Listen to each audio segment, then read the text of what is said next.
సంఖ్య 63. ఓ నాదు యేసు రాజా నిన్ను నేను తెంచెదను.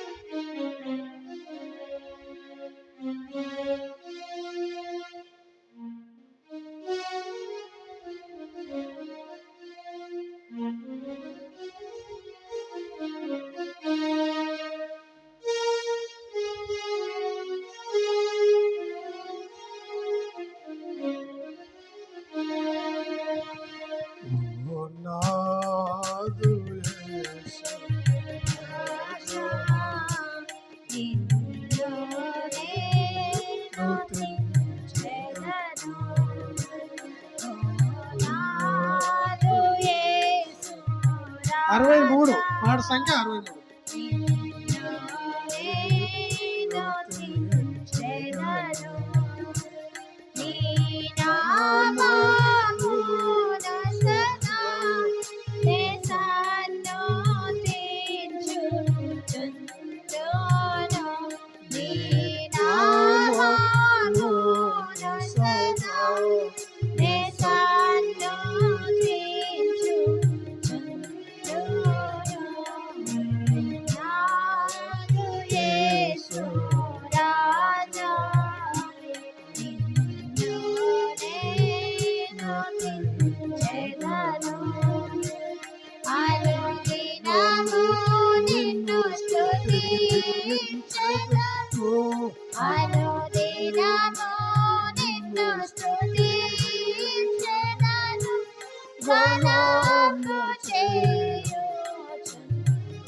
ら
మనము బైబిల్ పల్లవి పాడుకుందాము, లేచి నిలబడి పాడుకుందాం. బైబిల్ పల్లవిని లేచి నిలబడి పాడుకుంటాము, దేవుని వాక్యాన్ని గణపరుస్తాము. గ్రంథ వాగ్దానంబులన్నీ నావి, ప్రతి అధ్యాయము వరుసవచనము, తాన దివ్య ప్రేమ వాగ్దానంబులు, గ్రంథ వాగ్దానంబులన్నీ నావి. Every promise in the book is mine. Every chapter, every verse, every line, all the blessings of His love divine. Every promise in the book is mine. కూర్చుండి దేవుని వాక్యంలో నుండి దేవుని యొక్క పరిశుద్ధమైనటువంటి శరీరములో మనము పాలు పొందినప్పుడు మన వాక్యము చేత మనల్ని మనము చూసుకోవాలి. ఎందుకంటే మనం ఎక్కడైనా గొప్ప వ్యక్తులను కలుసుకునే దానికి పోయినప్పుడు మానసికంగాను శారీరకంగాను సిద్ధపడి వెళుతాం కదా. ఎవరైనా ఉన్నతమైనటువంటి వ్యక్తులతో మాట్లాడడానికి పోయేటప్పుడు మనం బాగా మనసులో కూడా ఏం మాట్లాడాలనో ముందుగా మనము సిద్ధపడతాం. తర్వాత మన డ్రెస్సు, మన యొక్క మరి శరీరం యొక్క అలంకరణ లేక మరి పొజిషన్ అనేది మంచిగా చక్కగా సిద్ధపడి వెళుతాం. అట్లనే దేవాది దేవుడైనటువంటి మరి పరిశుద్ధుడైనటువంటి దేవుడు మన మధ్యలో ఉన్నాడు కాబట్టి ఆయన భోజనపు బల్ల మన మధ్యలో ఉన్నది. కాబట్టి ఆయనను దగ్గరికి వెళ్ళేటప్పుడు మనల్ని మనము జాగ్రత్తగా సిద్ధపరచుకొని మన మనసులో ఆలోచనలో అన్ని విధములుగా మనము సిద్ధపడి ఆయనను సమీపిస్తాం. ఎందుకంటే చాలామందికి అర్థం కాదు, అది ప్రసాదమేమో మాకు కూడా ఇస్తే బాగుంటుంది అని చెప్పేసి. అది ప్రసాదం ఎంత మాత్రం కాదు. యేసు ప్రభు స్వయంగా చెప్పాడు, ఏమని? ఇది నా శరీరము అన్నాడు. ఇది నా శరీరము అంటే మనం ఎవరికి తాకుతున్నాం? ఇప్పుడు ఆయన రొట్టె తీసుకొని చెప్పినాడు ఈ మాట, తనను చూపించుకొని చెప్పలేదు. రొట్టెను విరిచి వాళ్ళకు చూపిస్తూ చెప్పినాడు, ఏమని? ఇది నా శరీరము, దీనిలో పాలు పొందేటప్పుడు మీరు నన్ను జ్ఞాపకం చేసుకోవాలా. ఏమని జ్ఞాపకం చేసుకోవాలి? ఆయన పరిశుద్ధుడు, నీతిమంతుడు, జ్ఞానవంతుడు, అద్వితీయుడు, ఆయన దేవుడు, ఉన్నతమైన వాడు, ఆయన తలంపులు ఉన్నతమైనవి, ఆయన పాపమును చూడలేని కన్నులు గలవాడు, వ్యర్థమైన మాటలు మాట్లాడే వ్యక్తి కాదు.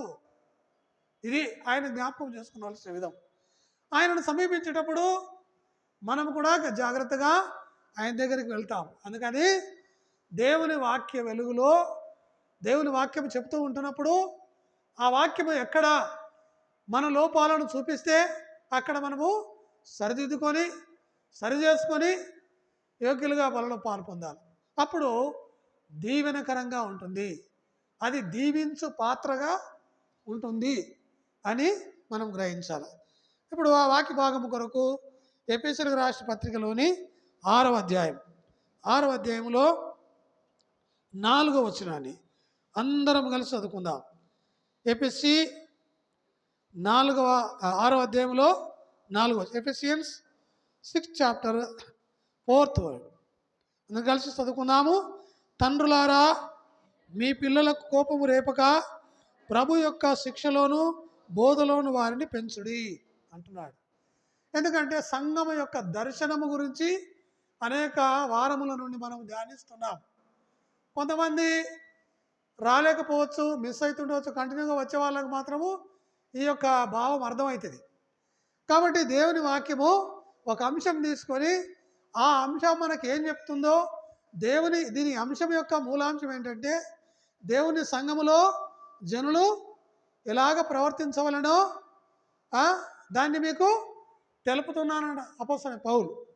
కాబట్టి ఇక్కడ ఏమన్నంటే తండ్రులకు, పిల్లలకు, భార్యలకు, భర్తలకు, అందరికీ, దాసులకు, స్వతంత్రులకు, అందరికీ సంబంధించినటువంటి వర్తమానాలను దేవుడు మన కొరకు పొందుపరిచాడు. ఇక్కడ తండ్రులారా అంటున్నాడు. అంటే ఇక్కడ మీరందరూ తండ్రులు కాకపోవచ్చు, యవన కాలం మంది ఉన్నారు. కాబట్టి మీరు కూడా ఒక సమయం వస్తే తండ్రులు కావాల్సిందే, తల్లులు కావాల్సిందే. కాబట్టి ఇది మన ముందు, మన భవిష్యత్తు ముందు ఉన్నటువంటి ఇవన్నీ కూడా ఉంటాయి. కాబట్టి ఇక్కడ తండ్రులకు చెప్తున్నాడు ఏమనంటే, తండ్రులారా మీ పిల్లలకు కోపం రేపగా ప్రభు యొక్క శిక్షలోను. ఎవరి శిక్ష? ప్రభు యొక్క శిక్ష. ప్రభు యొక్క శిక్షలోను బోధలోను వారిని పెంచండి అంటున్నాడు. ఎందుకంటే చెప్తున్నాడంటే దేవుడు జ్ఞానవంతుడు. దేవుడు ఎవరికి కీడు చేసేవాడు కాదు, ఎవరికి ప్రమాదము కల్పించేవాడు కాదు. గనుక ఆయన యొక్క ఆధీనంలో పెంచినట్లయితే తండ్రులకు ఇబ్బంది కలగదు, కుమారులైన వారికి ఇబ్బంది కలగదు, తల్లులకు ఇబ్బంది కలగదు, కూతుర్లకు ఇబ్బంది కలగదు, ఎవరికి కూడా ఇబ్బంది కలగదు. ఆయన అందరినీ ఎంతో జాగ్రత్తగా వారికి ఎలాంటి ఇబ్బంది కలగకుండా జాగ్రత్తగా చూసేటటువంటి ప్రణాళిక ఆయన దగ్గర ఉంది. మనుషులందరూ జీవితకాలం అంతా క్షేమముగా బ్రతికినంత కాలము క్షేమముగా సుఖముగా గడిపి ఈ లోకాన్ని విడిచిపెట్టాలా, నా దగ్గరికి వచ్చినప్పుడు వాళ్ళు చాలా మంచిగా కనపడాలా అనేటటువంటి తలంపు సృష్టికర్తలో ఉన్నది కనుక ఆయన ఉద్దేశములన్నీ కూడా పొందుపరిచినాడు. దేవుని వాక్యంలో పొందుపరిచి ఇచ్చాడు. అందుకే చెప్తున్నాడు, ప్రభు యొక్క శిక్షలోను బోధలోను వాళ్ళను పెంచండి అంటున్నాడు. మొట్టమొదటిగా ఆయన చెప్పే మాట ఏంటంటే, తండ్రులారా మీ పిల్లలకు కోపం రేపొద్దు. కోపం వస్తే అవుతుంది, వాడు ఆ విసిరి కొడతాడు, ఈ విసిరి కొడతాడు, అది ఏమేమో చేస్తాడు, గందరగోళం. జాగ్రత్తగా చూడాలి, జాగ్రత్తగా సముదాయించాలి, ఎంతో ఓపికతో చెప్పవలసిన పరిస్థితి ఉంటుంది. కాబట్టి ఇక్కడ ఎఫెసీ పత్రికలో ఈ మొట్టమొదటిగా మనం చూసిన వాక్య భాగంలో మనకి ఏమనేటువంటి మొట్టమొదటి అంశం ఏంటంటే, మీరు వాళ్ళకు కోపం వచ్చేటటువంటి ఎలాంటి ఇది కూడా చేయకుండా వాళ్ళను జ్ఞానముతో వాళ్ళతో మాట్లాడాలని చెప్తున్నాడు. తర్వాత కొలస్సీ పత్రికలో ఏమంటాడు చూడండి. కొలస్సీ పత్రికలో 3వ అధ్యాయం 21వ వచనంలో ఏమన్నాడు, అక్కడ ఏమంటాడు చూడండి. రెండవ మాట ఏంటి? తండ్రులారా మీ పిల్లల మనసు కృంగకుండునట్లు, కృంగిపోవద్దాడు, వాళ్ళు కృంగవద్దు అంటాడు. ఇక్కడ ఏమన్నాడు? కోపం అన్నాడు. అక్కడ ఆ మాట కూడా చేర్చాడు. కానీ దాంతోపాటు ఇంకేం చేస్తున్నాడు? వాళ్ళను కృంగదీయొద్దు, నిరాశపరచొద్దు. ఒకవేళ గద్దించినా కానీ తిరిగి మళ్ళా వాళ్ళని ప్రోత్సహించి ప్రేమించి ఉజ్జీవకరంగా పిల్లల్ని సిద్ధపరచండి అని చెప్తున్నాడు. ఎవరు చెప్తారండి? ఇట్లాంటి కాలేజ్ ఎక్కడైనా ఉంటుందా? ఉందా? ఇలాంటి కాలేజీలు కానీ స్కూళ్ళు కానీ ఉంటాయా? ఉండవు కదా, లేవు. తండ్రులు పిల్లలను సాకే విధానము అని ఎక్కడైనా కాలేజీ ఉంటుందా? ఉండదు కదా. కాబట్టి ప్రియమైన వాళ్ళారా, అది ఎవరికి పట్టనటువంటి విషయం. ఏమని దారి వాడు చూసుకుంటాడని చెప్పి ఎవడు పట్టించుకోవడంలే. కానీ ఎవరు పట్టించుకుంటారు? దేవుడు పట్టించుకుంటాడు. దేవుడు పట్టించుకుంటాడు కనుకనే ఇవన్నీ పొందుపరచాడు. ఇవి కాబట్టి రెండవ మాట ఏంటంటే వాళ్ళ మనసు కృంగదీయొద్దు. అట్లని ఇప్పుడు కృంగదీయొద్దు, మనసు వాళ్ళను కోపం రేపొద్దు అని చెప్తూ ఇంకేమంటాడు, ప్రభు యొక్క శిక్షలోను బోధలోను అనిపించాలి. ఈ శిక్షా బోధ విధానం అనేది ధర్మశాస్త్రంలో పొందుపరిచాడు. చూడండి, ద్వితీయోపదేశ కాండము 4వ అధ్యాయం 9-10 వచనాలు. 9 వచనం చదవాలి. నీవు జాగ్రత్తగా పడుము, నీవు కన్నులారా చూసిన వాటిని మరొక ఉండునట్లు అవి నీ జీవితకాలం అంతా. తండ్రికి చెప్తున్నాడు మొదట, నీవు ఇవన్నీ కూడా నీ మనసులో ఉంచాలా. ఆ తర్వాత ఏమంటున్నాడు, నీవు ఇవన్నీ నేను చెప్పిన మాటలని నీ మనసులో ఉంచుకొని వాటిలో నీవు సిద్ధపడి తర్వాత నీవేం చేయాలా, నీ కుమారులకు వాటిని, కుమార్తెలకు నీవు వాటిని చెప్పాలా అని చెప్తున్నాడు. తర్వాత 6వ అధ్యాయంలో చూడండి, 6వ అధ్యాయము 7వ వచనం కూడా చదవండి. 6, 7. కుమారులకు ఏం చేయాలి, వాటిని అభ్యాసం అంటే ఏంది, ప్రాక్టీస్ చేయాలా. ప్రాక్టీస్ చెప్పి వాళ్ళని ప్రాక్టీస్ చెప్పిమంటున్నాడు. ఏంటిది, ప్రభు యొక్క బోధ, ఆయన చెప్పే మాటలు నీవు సిద్ధపడాలా. తర్వాత నీ కుమారులకు అభ్యసింపజేయాలా. కూర్చున్నప్పుడు లేచినప్పుడు నీవు వాటి గురించి ఏది గురించి మాట్లాడాలా. ఈ కథలు కాదు, నీవేదో కథలు చెప్పడం కాదు, దేవుని యొక్క బోధ, దేవుని యొక్క భయభక్తులు వారికి నేర్పించాలా, చెప్పాలా అంటున్నాడు. అది మూడవది ఏంటంటే ప్రభు యొక్క బోధ విధానము చెప్పినాడు. తర్వాత కీర్తనల గ్రంథంలోని 78వ కీర్తన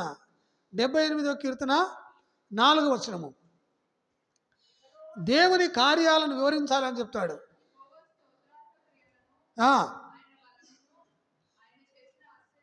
ఆయన చేసినటువంటి ఆశ్చర్యమైన కార్యాలను చెప్పాలా, దాచకుండా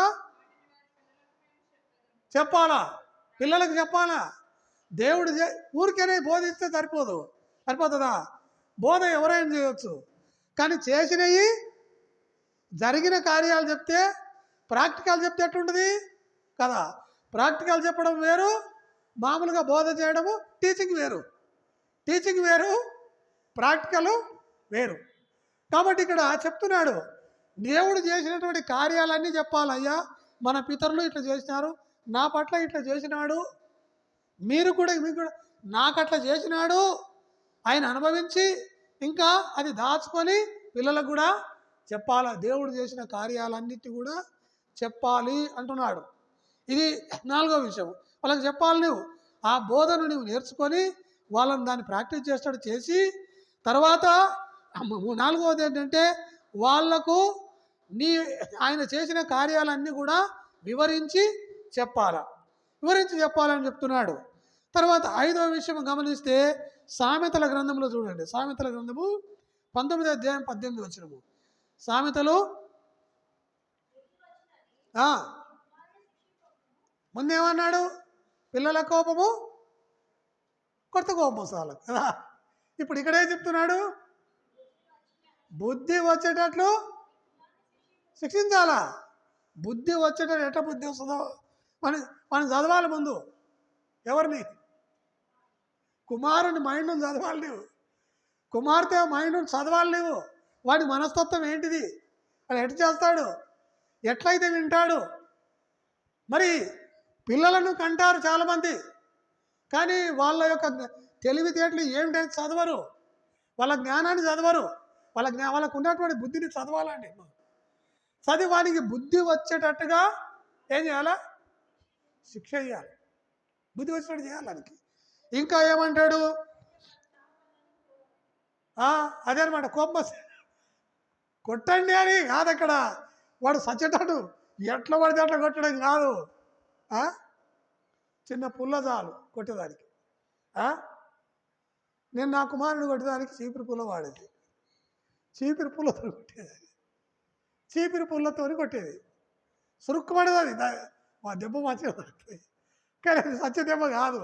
ఇంకా గాయమయ్యేటట్టు కొట్టడం వేరు, చీపిరి పుల్ల చాలు. అది సన్న పుల్ల. కాబట్టి ప్రియమైన దేవుని బిడ్డలారా ఏమంటాడు, వానికి బుద్ధి వచ్చేటట్టు వాడిని శిక్షించు. ఇంకా ఏమంటాడు, ఎబ్రీ పత్రికలో వివరణ ఇచ్చినాడు చూడండి. ఎబ్రీ పత్రిక 12:6 చదివితే అక్కడేమో చూడండి. ఎబ్రీల రాశి పత్రిక, నా కుమారుడా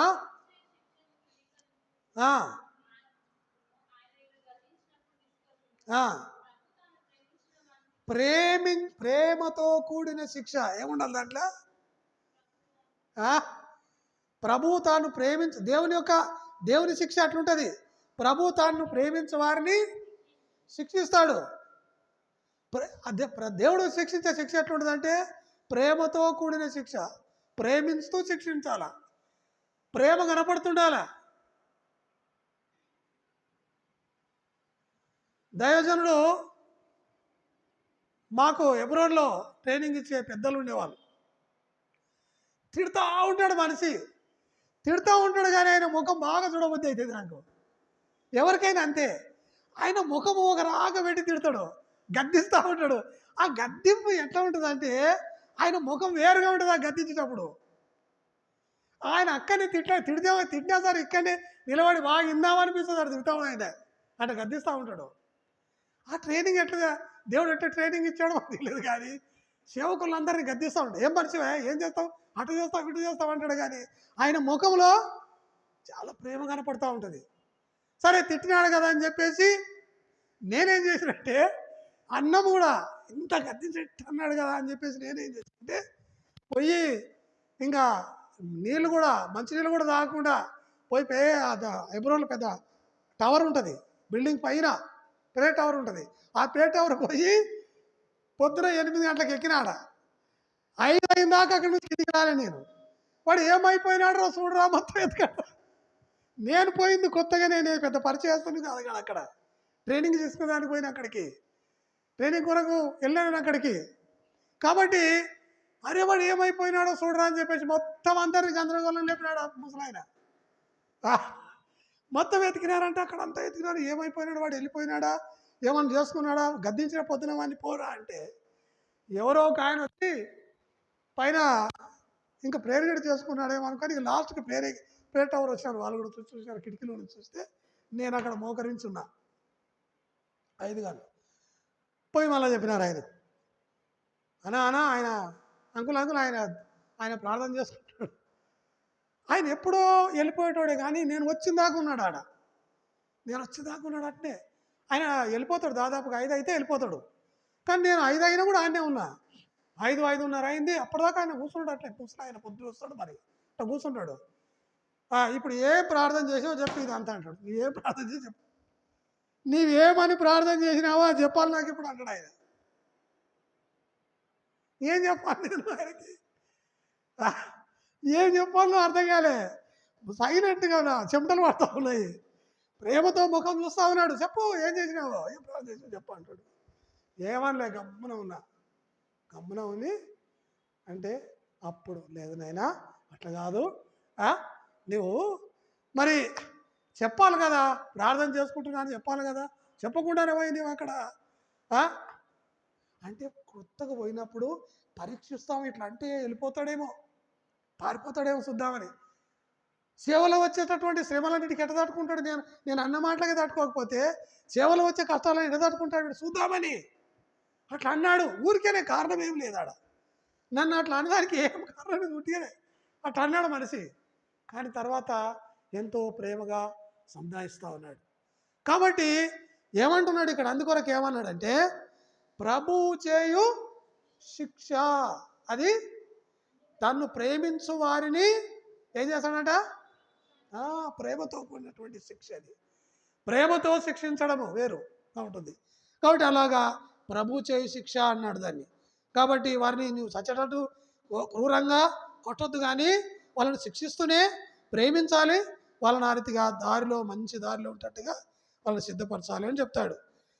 తర్వాత ఇంకొక మాట చూడండి, 6వది ఏంటంటే సామెతల గ్రంథంలో 22వ అధ్యాయంలో 6వ వచనం అంటాడు, ఆయన బాల్యం నుంచి వాళ్ళకి నేర్పించాలంట. బాలుడు నడవలసిన త్రోవను ఎట్లా చేయాలో చెప్పాలి వారికి. ఎట్లయితే బాగుంటుందో, ఇట్లా నడిచిన తర్వాత దాని పరిణామం ఏమవుతుందో చెప్పాలండి. మీ దారిని వెళ్తున్నావు బిడ్డ, ఇట్లా జరుగుతుంది అని ముందే చెప్పాలని పసిగట్టి అట్లాంటి విషయాలు ఉండాలి. అది జరుగుతుంది. ఎందుకంటే మేము అనుభవం కూడా వచ్చినాము కాబట్టి, నీ అనుభవంలో నుండి నీవు దేవుని సన్నిధిలో నడుస్తున్నప్పుడు నీకు జరిగిన సంగతులు ఏమిటో వానికి చెప్తూ అట్లా ఏం చేయాలంట, నడవలసి బాలుడు నడవలసిన త్రోవను వారికి నేర్పు. వాడు పెద్దవాడైనప్పుడు ఎందుకంటే నడవడిని నేర్పించాలా, దైవ పద్ధతులను వారికి నేర్పించాలా, దైవ క్రమాన్ని నేర్పించాలా. ఆ నడవడి కనుక వాళ్ళకు అలవాటైతే పెద్దగా అయిన తర్వాత ఏమాత్రం దాని నుంచి తొలగిపోరు. దేవునితో స్థిరంగా ఉంటారు, దేవుని హత్తుకొని ఉంటారు, తల్లిదండ్రులను ప్రేమిస్తారు, తల్లిదండ్రులు చక్కగా చూసుకుంటారు, వృద్ధాపంలో కూడా నిన్ను మంచిగా చూసుకుంటారు. దైవ ప్రేమ వాళ్ళ హృదయాల్లో ఉన్నది కనుక అట్లా చెప్తున్నాడు దేవుడు. తండ్రులు ఏ రీతిగా పిల్లల ఎడలో ఉండాలనో నేర్పిస్తున్నాడు. తర్వాత చూడండి, ఇది 6వ విషయం ఏంటంటే వారికి నడకను నేర్పించాలా, నడవడిని నేర్పించాలా. 7వ విషయానికి వస్తే చూడండి, తిమోతికి రాసిన పత్రిక 2వ అధ్యాయం 2వ తిమోతి 2వ అధ్యాయము 1వ వచనం చదవండి. నా కుమారుడా ఏం చేయాలా, యేసులో వాళ్ళని బలపరచాలా. యేసులో ఎక్కడ బలపరచాలండి, దేవునిలో బాగా బలమైనటువంటి వ్యక్తులుగా ఉండాలా.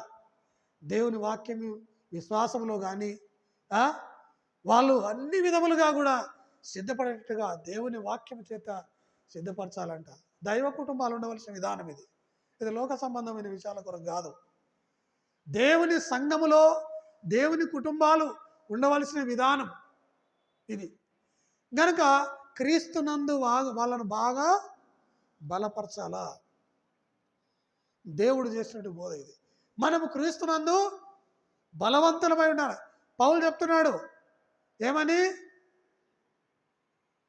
కుమారుడా క్రీస్తు యేసునందు కృపచేత బలవంతుడమై ఉండాలి. బలవంతుడు ఎందుకంటే ఈయన మొట్టమొదటిగా కుమారునిగా ఆయన వివాహం చేసుకోలేదు, కుమారునిగా స్వీకరించాడు. 16వ అధ్యాయం అపొస్తలుల కార్యము 16వ అధ్యాయంలో పరిచయం అవుతాడు. ఈయన పరిచయం అయినప్పుడు వాళ్ళ తండ్రి గ్రీసు దేశస్థుడు, ఆయన విశ్వాసి కాదు. వాళ్ళ అమ్మమ్మ చాలా భక్తిపరురాలు. ఆ తర్వాత వాళ్ళ బిడ్డ వాళ్ళ తల్లి యూనికయి, తర్వాత లోయి అనే వాళ్ళు ఉన్నారు. వాళ్ళిద్దరు చాలా తల్లి బిడ్డలు, బాగా మంచి విశ్వాసంలో ఉన్నటువంటి వాళ్ళు. వాళ్ళకు ఒకే ఒక కుమారుడు, తండ్రి విశ్వాసి కాడు. అయితే ఈ కుటుంబంలో నుంచి ఈయనను కుమారునిగా స్వీకరించాడు. బాల్య దినముల నుండి ఎంతగానో నేర్పిస్తూ వచ్చాడు. బాల్య దినముల నుండి ఈయనకు బాగా స్థిరపరిచాడు. చివరికి ఏం చేసినాడంట, సంఘము యొక్క బాధ్యతను ఆయనకు అప్పగించాడు. యవనస్తుడు, కుర్రోడు, బాగా మంచి ప్రాయంలో ఉన్నాడు. అలాంటి యవనస్తునికి సంఘము యొక్క తాను ఏదైతే ఇంతవరకు పెద్ద పని నిర్వహించాడో ఆ బాధ్యతను ఆయన మీద పెడుతూ చెప్తున్నాడు, నా కుమారుడా క్రీస్తు యేసునందున్న కృపచేత బలవంతుడు. అంటే క్రీస్తునందు బలపరిచినట్లయితే ఎంతో ఉపయోగకరమైన వ్యక్తులుగా ఉంటారు. ఎందుకంటే తండ్రిని సంతోషపెట్టేటటువంటి కుమారుడుగా సిద్ధపరచబడతాడు. అది దేవునిలో పెంచేటటువంటి విధానం. దేవునిలో దేవుని భక్తుడుగా మనము నేర్చుకొని, దేవుని భక్తిలో మనము కూడా అన్ని రకములుగా అనుభవించి, వాళ్ళకు అది నేర్పించి, వాళ్ళను క్రీస్తులో స్థిరపరిచి, వాళ్ళను క్రీస్తునందుకు బలవంతులుగా చేసినట్లయితే ఒక దినము తండ్రిని సంతోషపెట్టే కుమారులుగా ఉంటారు. చూడండి, ఒక మాట ఏమి 3వ యోహాను రాసినటువంటి పత్రికలో అది 4వ వచనం అనుకుంటా, ఒక మాట ఉంటుంది అక్కడ, నా పిల్లలు సత్యమును అనుసరించి నడుచుకొనుచున్నారను వినుట కంటే, ఇది రిజల్ట్. జీవితంలో తల్లిదండ్రులు అనుభవించినటువంటి అనుభవం ఇది. ఆ పిల్లలు ఏం చేస్తారంట? ఈ రీతిగా పెంచబడిన పిల్లలు ఎట్లుంటారు? సత్యమును అనుసరించి నడిచే వాళ్ళుగా ఉంటారు. సత్యమును అనుసరించి, సత్యం అంటే ఏంటిది? దేవుడే సత్యము. దేవుడిని అనుసరించి నడుస్తుంటారు కనుక, దేవుడు అందరి క్షేమం కోరేవాడు కనుక, దేవుడు అందరి మేలు కోరేవాడు. మనం కోరుతామా? తల్లిదండ్రుల మేలే కోరము. వాడు అంటున్నాడు, ఓ నీవు వెళ్ళిపో ఇంట్లో నుంచి. అరే నేను ఇవన్నీ నీకు చేసినరా, నీ తండ్రిని రా నేను అంటే, అవన్నీ ఏమన్నాడు? ఓ ఇంట్లో నుంచి వెళ్ళిపోతే వద్దు, అక్కర్లేదు, నీకు చేత కాదు, నువ్వేం చేసుకోలేవు, ఎవడు చేస్తాడు నీకు? కాబట్టి ఇలాంటి ఒక తండ్రి కొడుకులను నేను చూశాను. ఆ ఎగ్జాంపుల్ చెప్తే ముగించేస్తాను. ఒక తండ్రి కొడుకులను చూశాను నేను. కాంచిపేటలో ఉంటారు వాళ్ళు. డ్యూటీ నుంచి రాగా తండ్రి చాతగా అనిపిస్తున్న ముసలాయన, లేవలేడు ఆయన. డ్యూటీ నుంచి రాగానే ఏమో డ్యూటీ చేస్తాడు, రైల్వేలో జాబ్ చేస్తాడు ఆయన.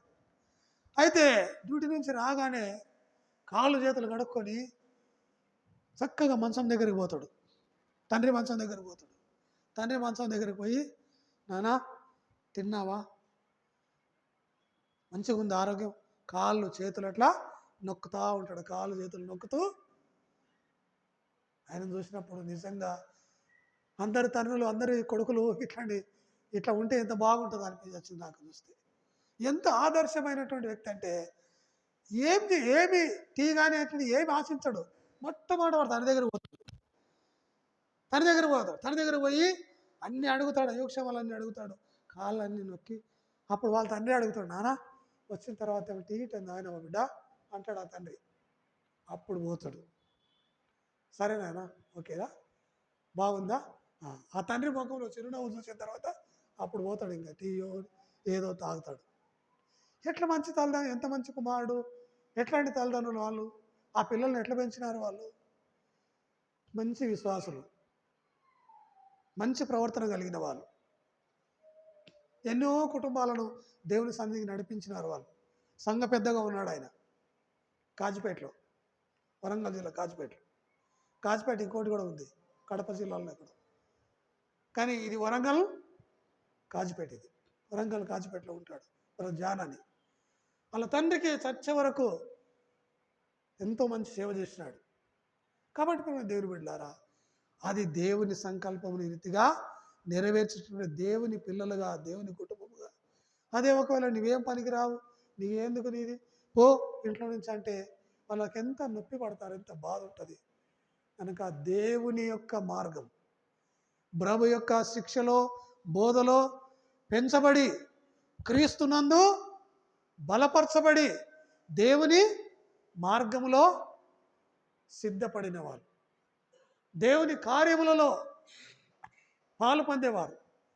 కాబట్టి మనము కూడా అట్లా సిద్ధపడి, అది దీవెనకరగా దీవించబడిన కుటుంబం, ఎంతగానో ఆశ్రయించబడ్డారు.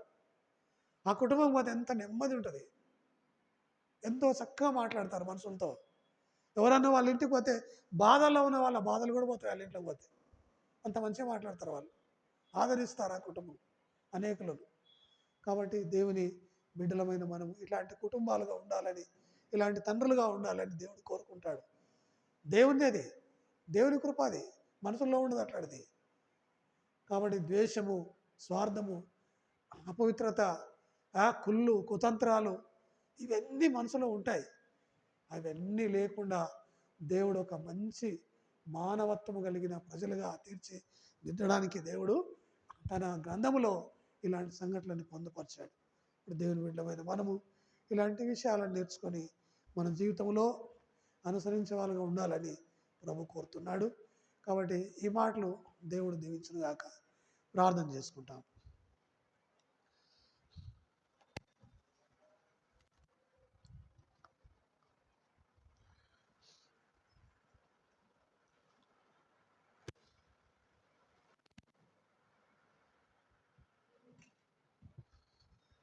ప్రేమ కలిగిన తండ్రి, పరిశుద్ధమైన దేవ, రాజులకు రాజు, ప్రభులకు ప్రభు అయిన యేసుక్రీస్తు వారి పరిశుద్ధమైన నామమున స్తోత్రములతో వందనముతో నీ పాసన్నిధికి వస్తున్నాం.